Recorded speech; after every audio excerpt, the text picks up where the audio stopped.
하나님의 말씀은 누가복음 16장 1절에서 9절까지 말씀입니다. 한 절씩 교독하시고 9절 말씀 합독하도록 하겠습니다. 또한 제자들에게 이르시되 어떤 부자에게 청지기가 있는데 그가 주인의 소유를 낭비한다는 말이 그 주인에게 들린지라. 주인이 그를 불러 이르되 내가 내게 대하여 들은 이 말이 어찌 됨이냐. 내가 보던 일을 삼아라. 청지기 직분을 계속하지 못하리라 하니 청지기가 속으로 이르되 주인이 내 직분을 빼앗으니 내가 무엇을 할까? 땅을 파자니 힘이 없고 빌어먹자니 부끄럽구나. 내가 일하라도 그렇게 하면 직분을 빼앗긴 후에 사람들이 나를 자기 집으로 영접하리라 하고 주인에게 빚진 자를 일일이 불러다가 먼저 온 자에게 이르되 내가 내 주인에게 얼마를 빚졌느냐? 말하되 기름 100만리니이다. 이르되 여기 내 증서를 가지고 빨리 앉아 50이라 쓰라 하고 또 다른 일에게 이르되 너는 얼마를 빚졌느냐? 이르되 밀 100석이니이다. 이르되 여기 내 증서를 가지고 80이라 쓰라 하였는지라. 주인이 이 옳지 않은 청지기가 이를 지혜 있게 하였으므로 칭찬하였으니 이 세대의 아들들이 자기 시대에 있어서는 빛의 아들들보다 더 지혜로움이니라. 내가 너희에게 말하노니 불의의 재물로 친구를 사귀라. 그리하면 그 재물이 없어질 때에 그들이 너희를 영주할 처소로 영접하리라. 아멘. 여러분 안녕하세요. 네, 반갑습니다. 오늘 본문은 많이 어렵습니다. 성경 난해의 구절 중에 하나이죠. 불의한 청지기의 칭찬한 내용을 해석하는 것도 사실은 어렵고요. 일단 숫자가 많이 나오죠. 제가 이과적인 기질이 있어서 그냥 넘어가지 못합니다. 그래서 사실은 이 숫자를 해석하는데도 어려움이 있었고요. 무엇보다도 예수님의 비유는 우리 모두가 알다시피 단순히 윤리적이고 도덕적인 이야기가 아니라 하나님에 대한 계시, 하나님이 누구이신지를 드러내는 것, 그리고 당신의 구속사역, 그 십자가와 복음에 대한 내용을 담고 있기 때문에 이 비유 속에서 그러한 의미들을 찾아내는 것도 어렵습니다. 또한 찾았다 할지라도 그것을 이해하는 것도 어렵습니다. 그래서 오늘 본문이 어렵다고 하는 거예요. 오늘 하나님께서 우리에게 깨닫는 지혜와 또 은혜 주시기를 기도하면서 또 집중해서 말씀을 들으셔야만 할 것 같습니다. 오늘 본문은 우리가 흔히 청지기의 비유, 불의한 청지기의 비유라고 부르는 비유죠. 본문을 이해하기 위해서는 먼저 우리가 본문에 대한 해석을 잠시 해야만 할 것 같습니다. 한 청지기가 있었는데요. 그래서 청지기라는 것은 관리하다, 경영하다라는 의미입니다. 따라서 단순히 집을 관리하는 그런 관리인이 아니라 그 집안의 전 재정을 관리하는 관리자를 의미합니다. 따라서 주인은 청지기를 세울 때 자신이 가장 신뢰하는, 가장 믿을 수 있는 사람을 청지기로 임명하죠. 그리고 그 청지기는 주인의 전권을 받아서 행사를 합니다. 주인은 그 청지기에 모든 것을 맡기고 그 청지기는 그 정권을 가지고 모든 일을 임의로 처리하게 되는 것이죠. 그래서 일반적으로 청지기는 그 주인에게 있어서 가족의 일원으로 간주되었습니다. 그런데 누군가 그 청지기를 주인에게 고발합니다. 그 고발의 이유를 보면 그 청지기가 주인의 재산, 그 주인의 소유를 낭비하고 있다는 거예요. 어디서 들어보셨죠? 낭비하다. 어디서 들어보셨나요? 앞장에 15장 13절에 가보면 둘째 아들이 나오죠. 허랑방탕하여 그 재산을 어떻게 했어요? 낭비하였다. 탕진했다라는 거예요. 동일한 단어를 가져다 쓰고 있습니다. 그리고 그것도 현재 분사로 써요. 과거부터 지금까지 청지기가 계속 그렇게 낭비했다라는 거예요. 하지만 청지기가 실제로 주인의 소유를 탕진했는지 아니면 지금 무고를 당하고 있는 것인지는 알 길은 없습니다. 본문이 정확히 기록하고 있지 않아요. 하지만 본문의 단어의 의미를 보면 오히려 무고를 당하는 것 같은 느낌을 많이 줍니다. 후자의 의미가 더 강해요. 왜냐하면 그 다음에 말씀을 보면 그 청지기가 낭비한다는 이야기가 어떻게 됐다고요? 주인에게 들렸다라고 하죠. 이 들리다, 들린지라 이 단어의 의미 때문입니다. 일반적으로 듣다라는 아쿠오라는 단어를 쓰지 않고요. 이 디아발로라는 단어를 쓰는데 이 단어의 의미는 원래 의미가 들리다, 듣다 이런 의미가 아니에요. 고발하다, 밀고하다의 의미입니다. 이 단어를 주로 어느 때 쓰냐면 허위로 고발할 때, 적대감을 가지고 고소해서 이간질할 때 이 단어를 주로 씁니다. 그러니까 비방하고 모함하고 중상과 참소를 할 때 이 단어를 쓴다라는 것이죠. 그래서 여기에서 마귀라는 단어가 나온 거예요. 이 디아발로에서 마귀, 디아볼로스라는 단어가 나오는 겁니다. 마귀가 누구예요? 거짓 비방자, 중상자, 참소자라는 의미잖아요. 그래서 잘 들으셔야 됩니다. 지금 청지기가 전혀 주인의 재산을 낭비하지 않았다라는 이야기가 아니에요. 오히려 정황을 보면 청지기가 주인의 재산을 낭비한 것, 탕진한 것이 맞는 것 같습니다. 그러나 오늘 본문에서 예수님은 의도적으로 이 단어를 가져다 쓰고 있다라는 거예요. 모함 혹은 중상이라는 의미, 참소라는 의미의 단어를 가져다 쓰고 있다라는 거예요. 그 이유는 조금 이따가 설명드리도록 하겠습니다. 아무튼 간에 청지기가 그렇게 고발되었어요. 하지만 주인은 그 고발의 진위를 확인하지 않습니다. 원칙대로라면 불러다가 그 고발 내용이 사실인지 아닌지를 먼저 확인해야만 하는데 주인은 확인하지 않아요. 그리고 일방적으로 청지기를 책망하고 해고를 통보해버립니다. 2절을 보십시오. 내가 내게 대하여 들은 이 말이 어찌 됨이냐? 이 어찌 됨이냐라고 묻는 것은 어떤 이유나 상황을 알기 위해서 지금 질문하고 있는 게 아닙니다. 이런 질문 형식이 아니라 어찌해서 왜 이렇게 했느냐라고 따지는 거예요. 어떻게 네가 나한테 지금 이렇게 할 수 있느냐라고 책망하고 있고 실망을 표현하는 감탄문이라는 것이죠. 질문이 아니라 스스로 주인이 지금 한탄하고 있는 거예요.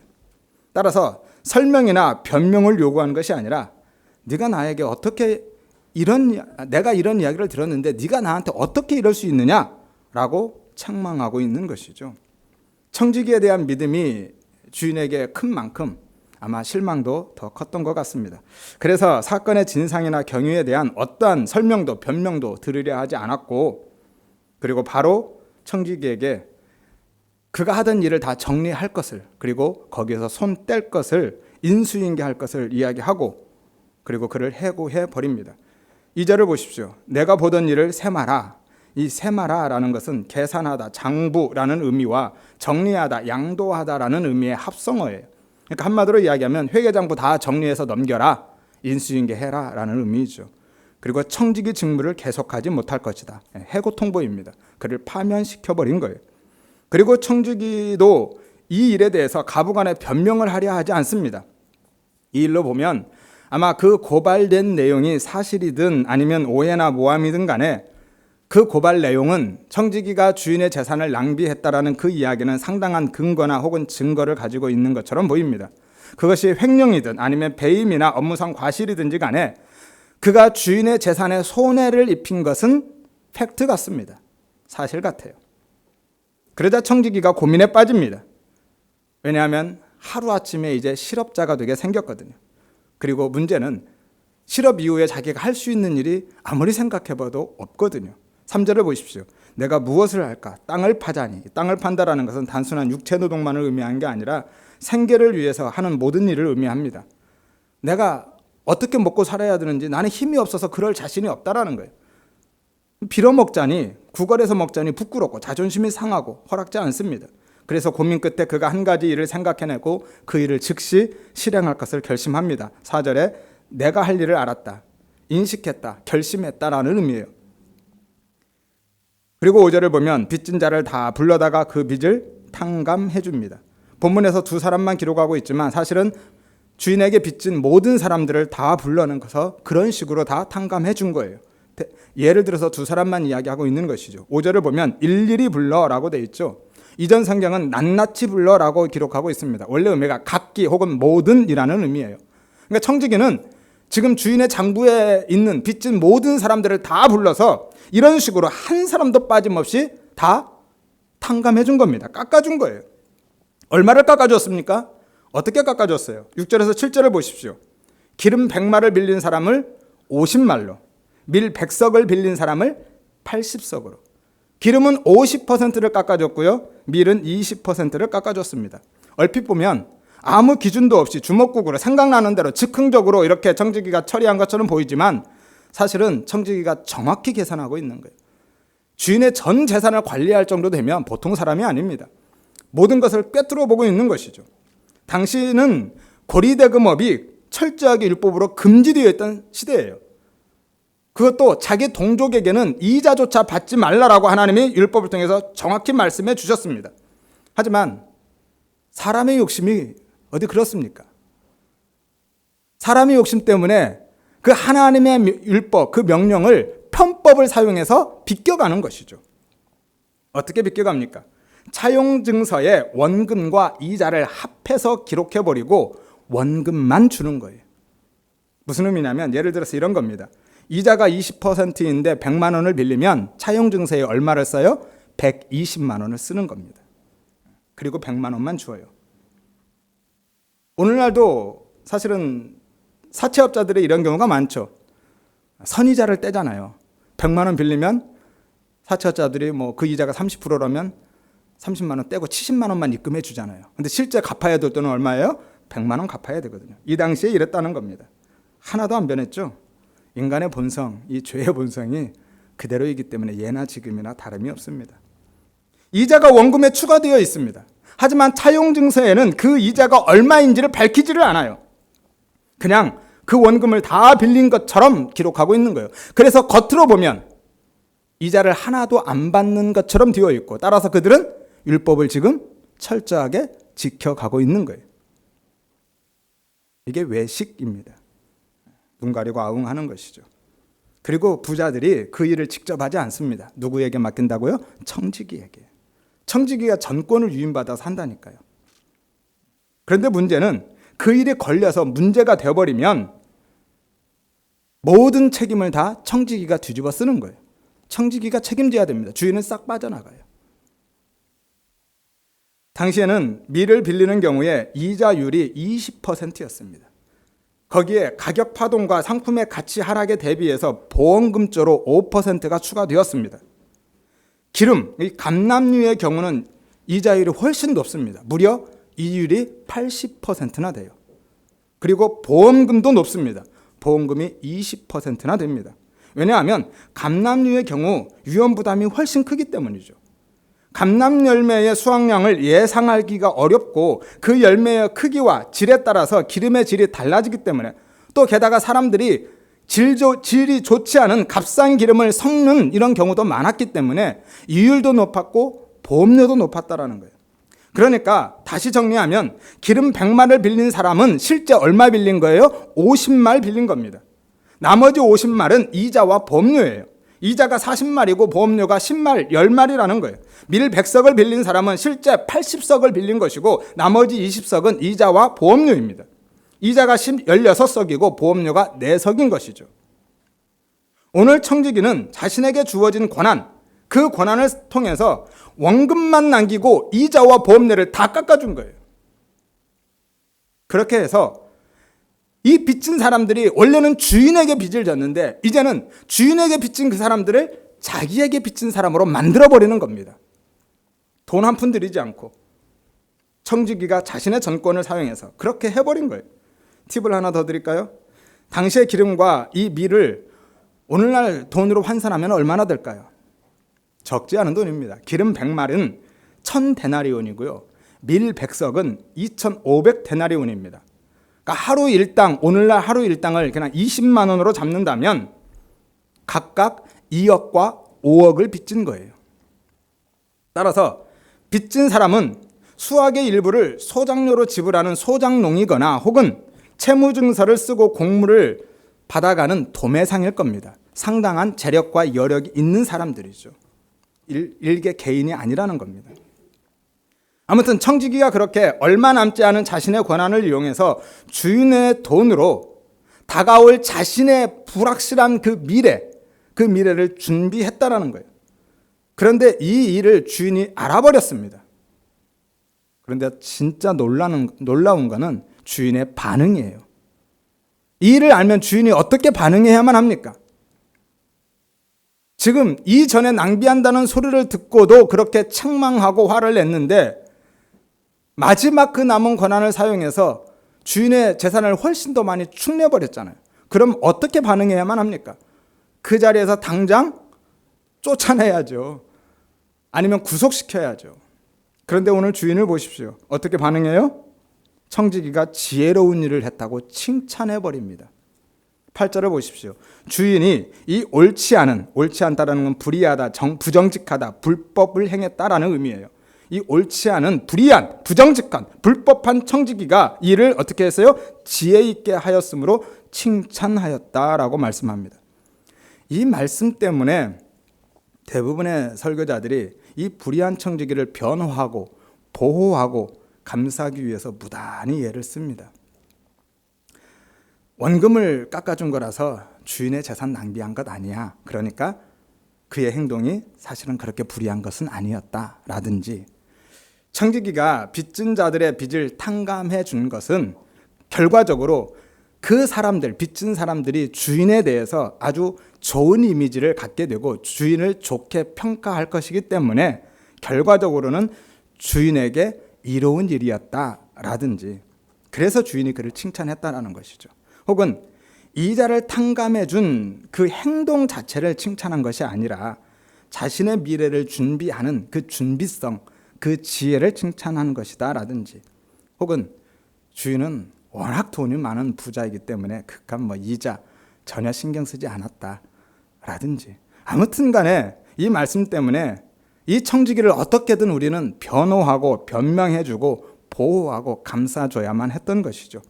그리고 나서 9절 말씀으로 서둘러서 결론을 내립니다. 9절을 보십시오. 불의의 제물로 친구를 사귀라. 그리하면 그 제물이 없어질 때에 그들이 너희를 영주할 처소, 어디입니까? 천국이죠. 영주할 처소로 영접할 것이다. 받아줄 것이다 라는 것으로 결론을 내버립니다.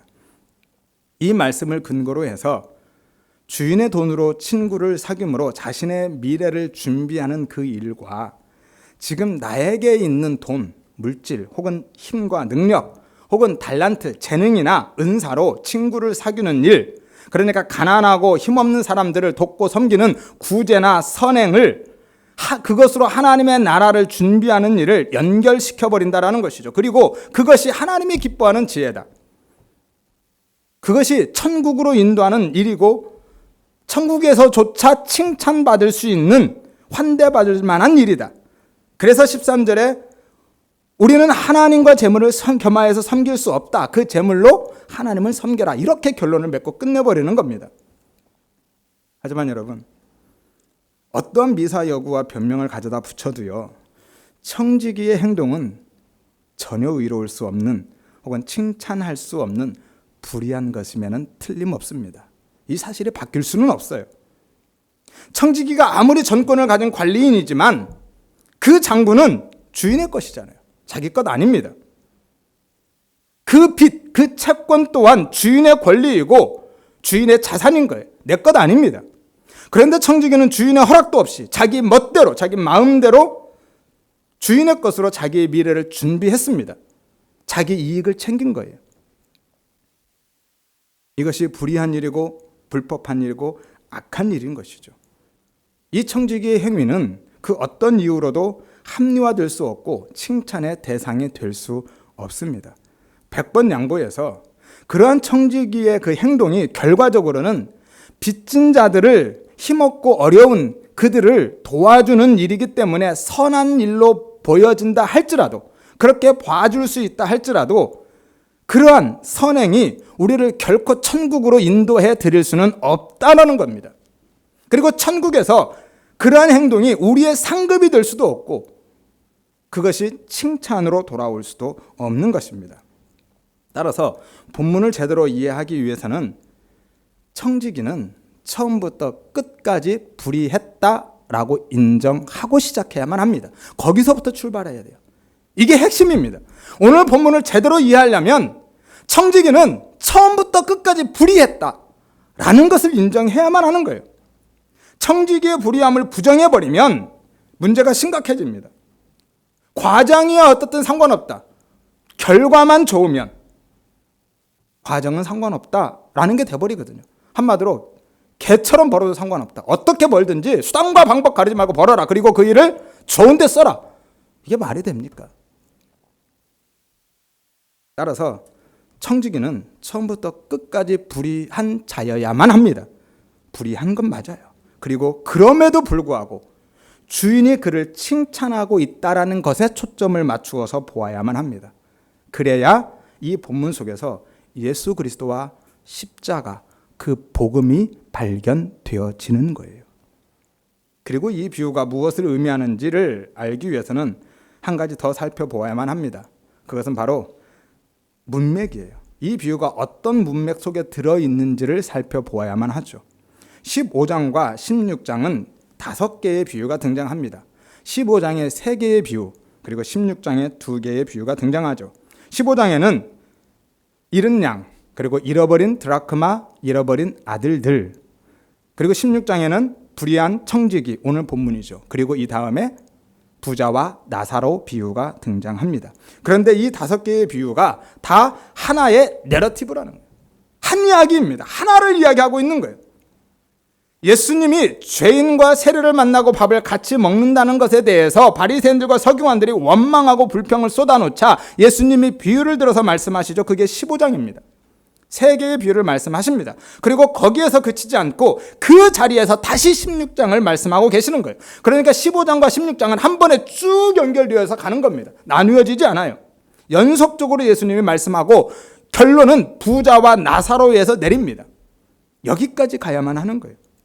따라서 이 5 비유는 다 따로 해석해서 보면 안 됩니다. 따로 떼서 보면 안 되고 한 문맥 속에서 하나의 이야기로 이해해야만 합니다. 그래야 본문과 나중에 부자와 나사로 비유가 이해가 되어지는 거예요.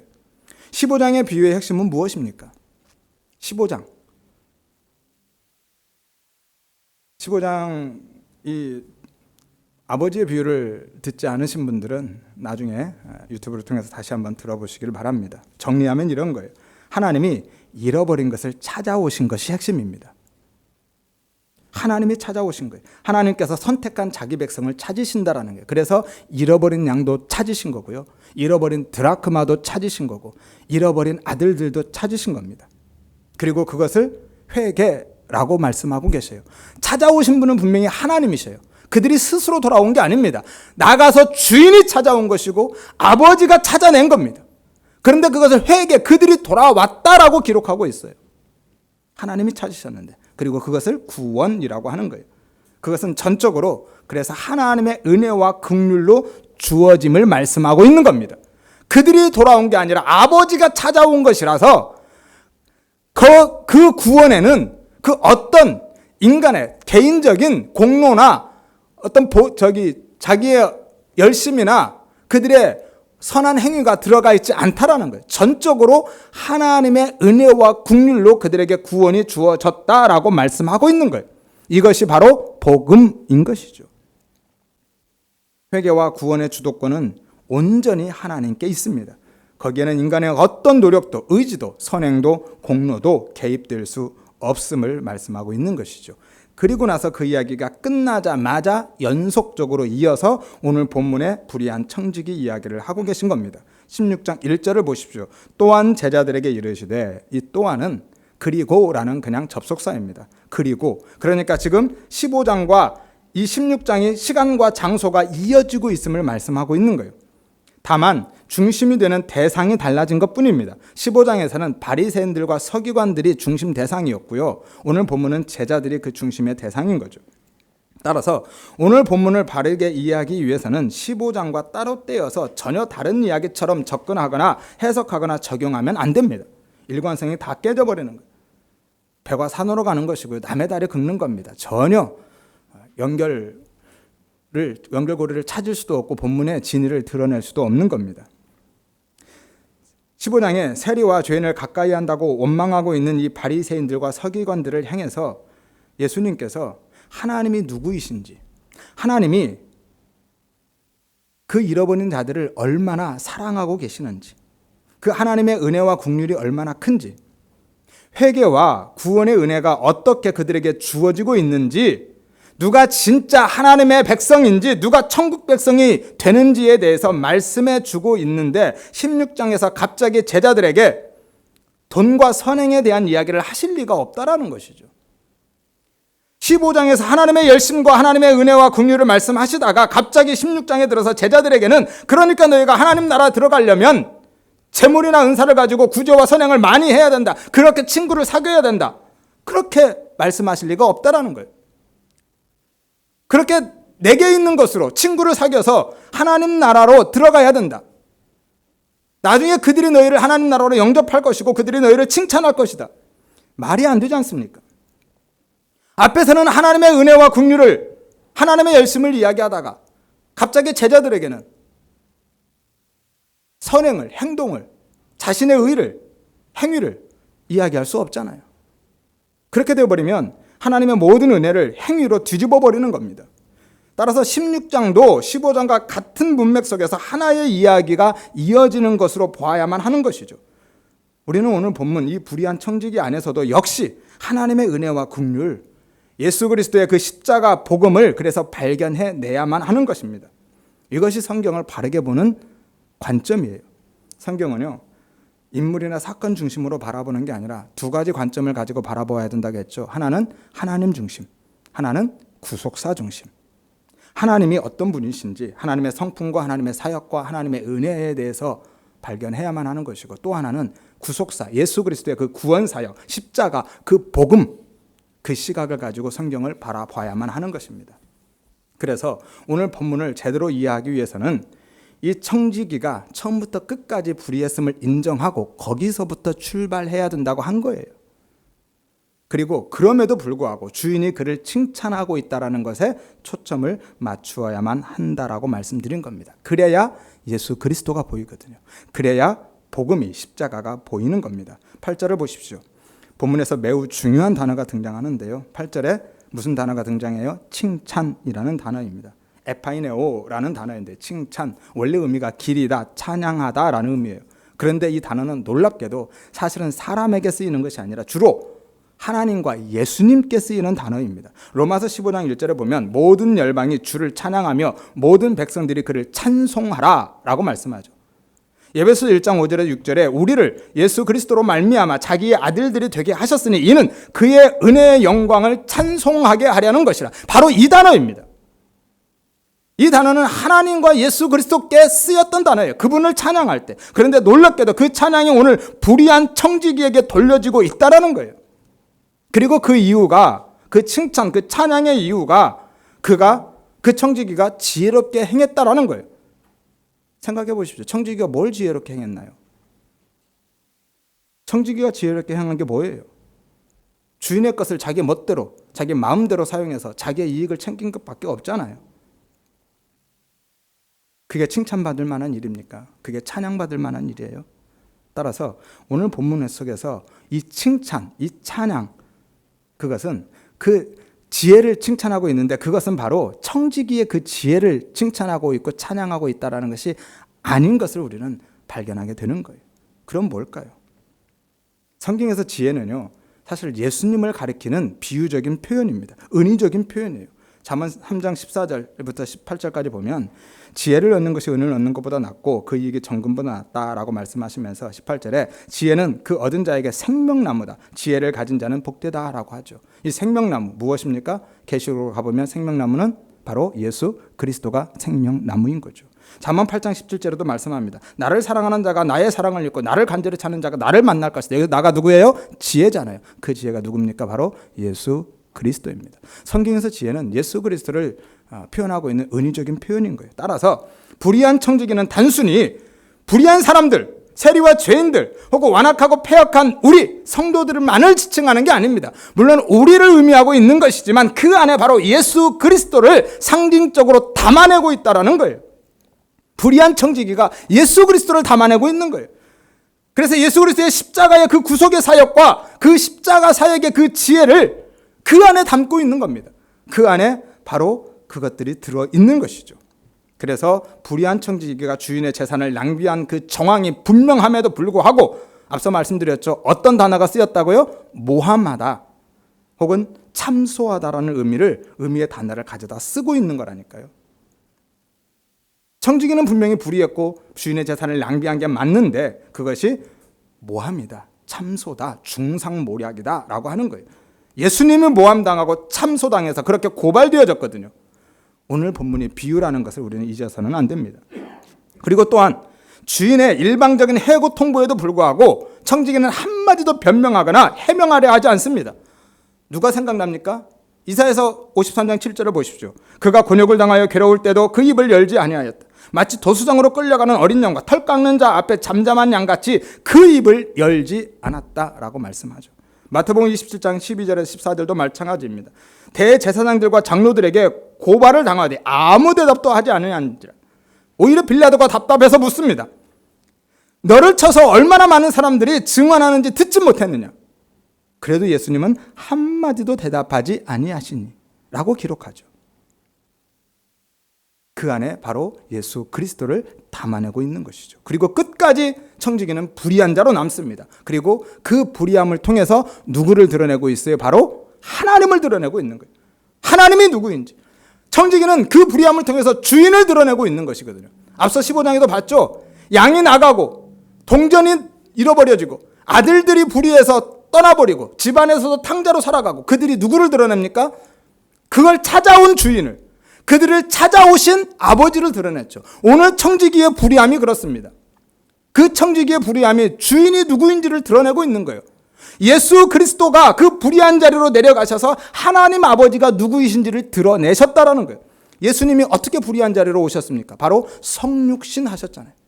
예수님이 사람이 되신 것, 우리가 사람이기 때문에 뭐 대단히 의로운 것처럼 생각하지만 하나님 반찬에서 보면 우리가 가장 불의한 자인 거예요. 사람으로 성육신 하셨습니다. 가장 불의한 자리로 오셨어요. 그리고 예수님은 끝까지 불의한 자로 죽으셨습니다.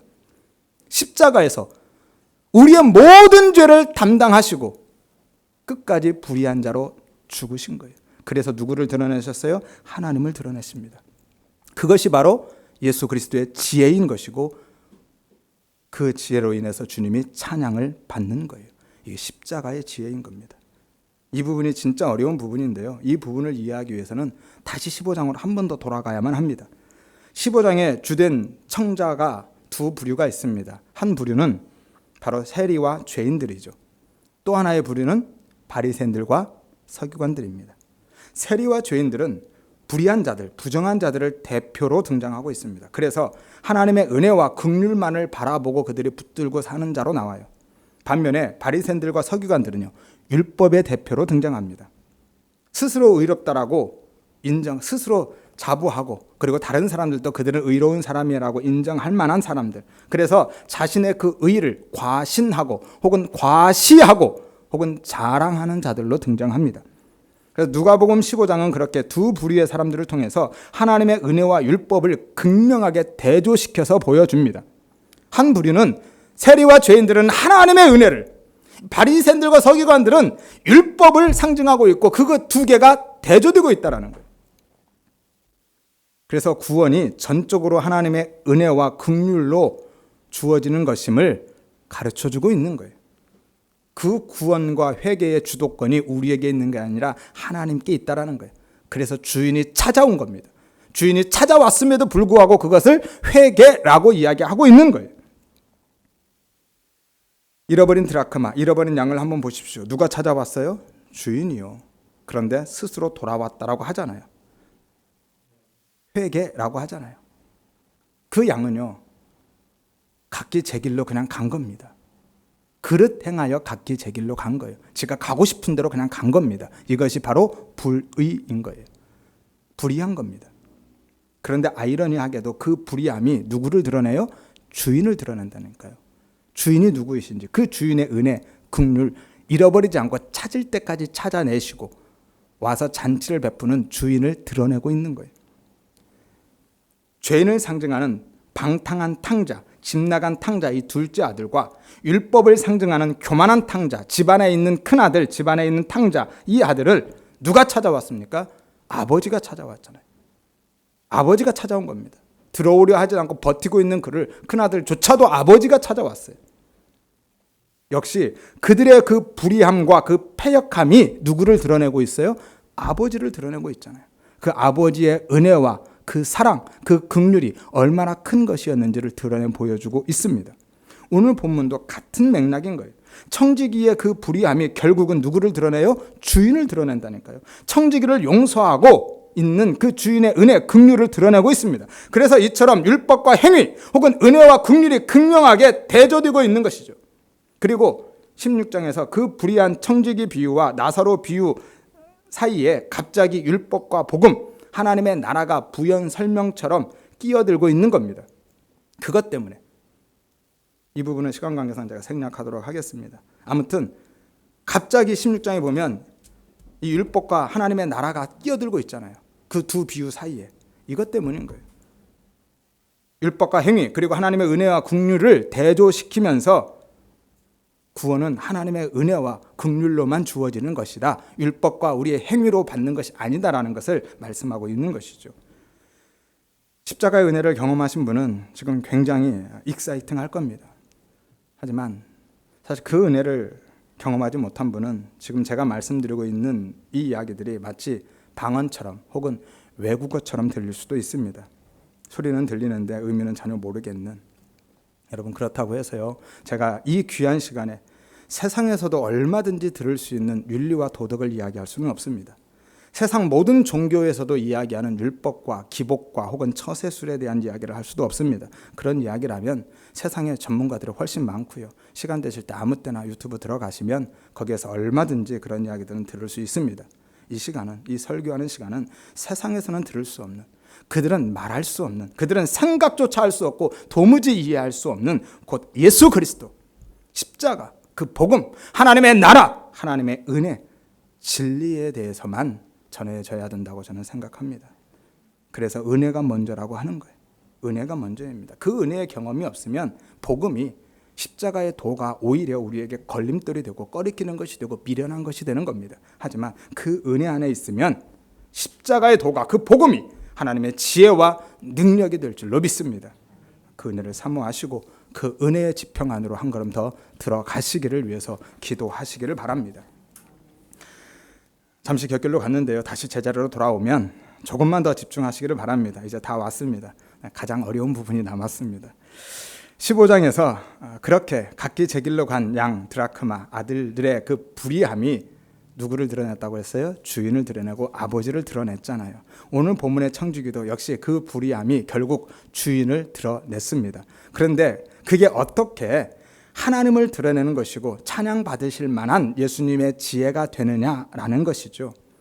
앞서 잠깐 말씀드렸듯이 거룩하신 그리고 의로우신 창조주 하나님, 영광의 하나님이신 그분 예수 그리스도가 사람이 되신 것, 성육신 하신 것, 그것 자체가 불의한 자리로 내려오신 거예요.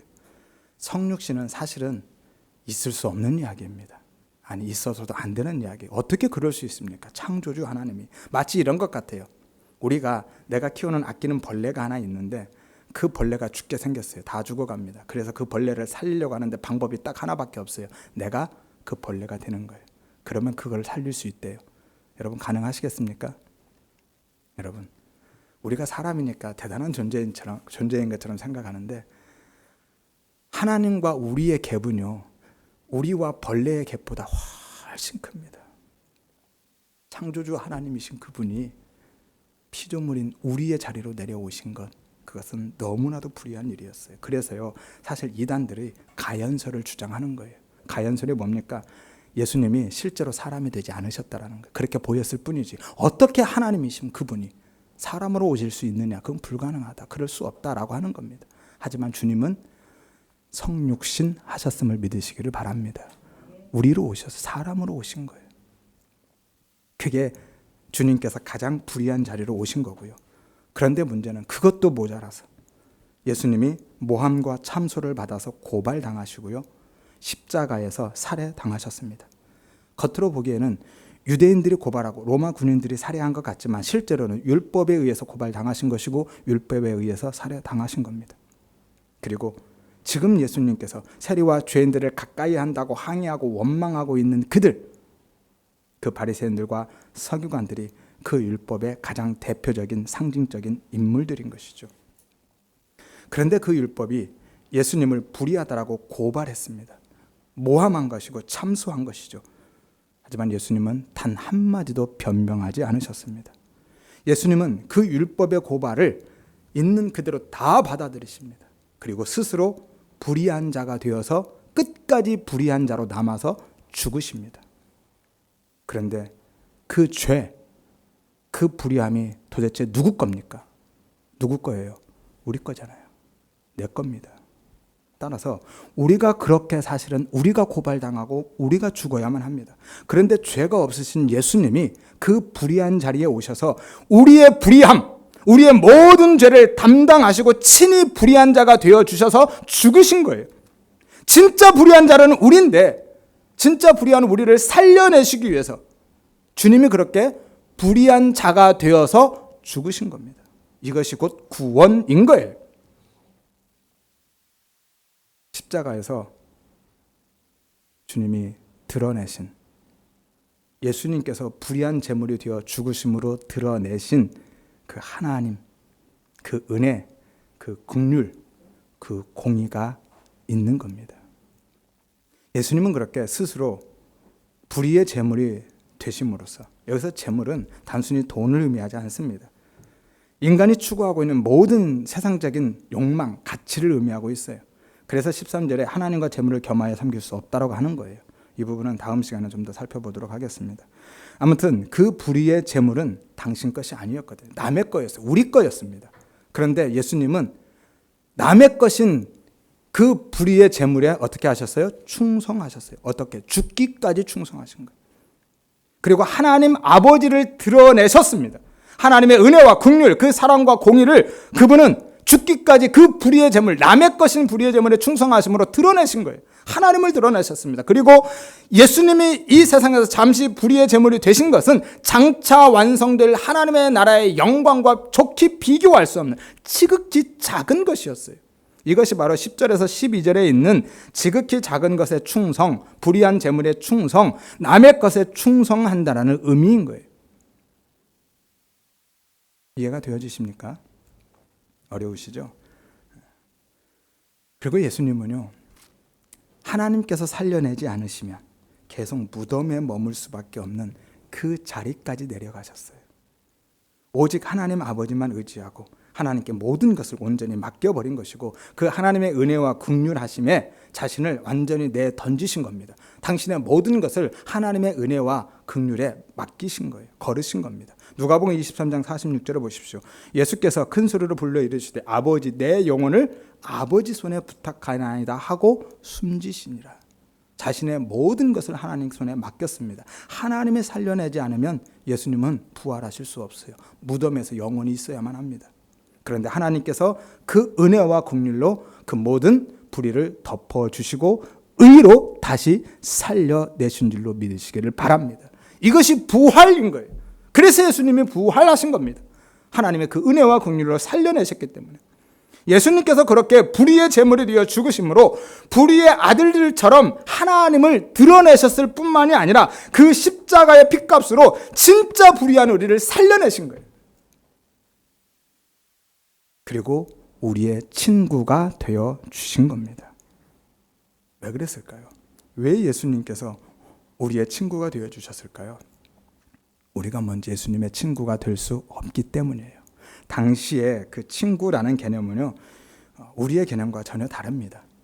그냥 유무상통 네 것 내 것 없이 쓰는 정도가 아니라 생명까지 내어주는 가장 친밀한 관계를 친구라고 하거든요. 그런데 요한복음 15장 13절에서 16절을 보십시오. 사람이 친구를 위하여서 자기 목숨을 버리면 이보다 더 큰 사랑이 없다. 이제부터 너희를 종이라 하지 않고 친구라 한다. 너희가 나를 택한 것이 아니라 내가 너희를 택했다. 무슨 이야기입니까? 여러분, 친구가 되기 위해서는 어떻게 해야 된다고요? 목숨 버려야 된다니까, 그를 위해서. 근데 여러분, 그럴 수 있어요? 예수님을 위해서 정말 목숨 버릴 수 있습니까? 지금은 가능할 수도 있어요. 하지만 십자가의 은혜를 경험하기 전에는 먼저 그렇게 할 수 없습니다. 절대로 할 수 없어요. 불가능합니다. 그래서 예수님이 먼저 당신의 목숨을 내어주심으로 우리의 친구가 되어 주신 거예요.